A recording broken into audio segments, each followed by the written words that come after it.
Mr.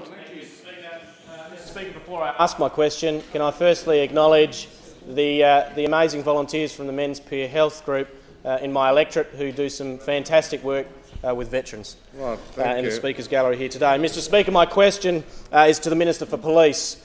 Minister, I refer to the Liberal National Government's allocation of funding for additional covert Hoon cameras in the 2015-16 budget, and I ask, how many cameras will be purchased and how will they be used by police? Right, Minister.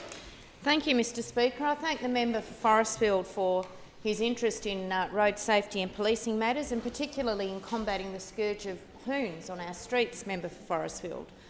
I'm also really pleased that I have the opportunity to talk about yet another Liberal National Government election commitment achieved, Mr. Speaker.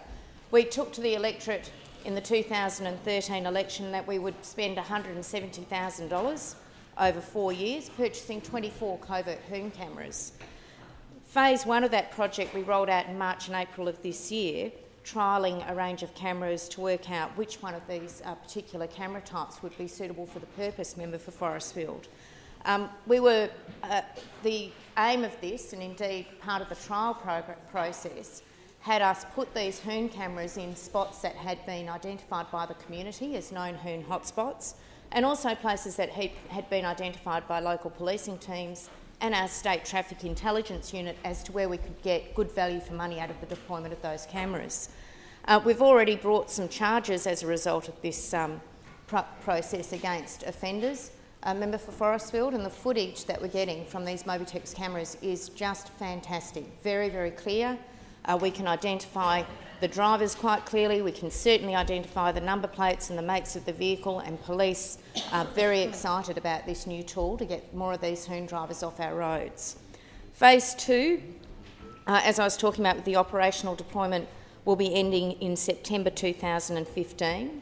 And we are encouraging the community to identify these Hoon hotspots, to liaise with their local policing teams and make sure that we can add to that the intelligence that police collect from looking at the sites of these particular Hoon groups as well, member for Forestfield, to ensure that we can get these people off the roads.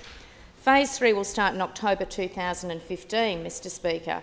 We'll be reviewing the camera deployments, making sure we're getting it right, making sure we're getting the convictions, but we'll also at that point in time have a look at new and emerging camera technology, so that as we continue to purchase an additional 6 cameras every year, we'll be getting the very best technology available to police at the time to make sure that we can use this spend of government to best effect. So I thank you, member for Forestfield, for the question. Very shortly I'll bring to this place legislation to complement this camera purchase, which will allow police to apply to the courts to confiscate vehicles in the first instance for Hoon offences that occur in certain circumstances, for example in active school zones.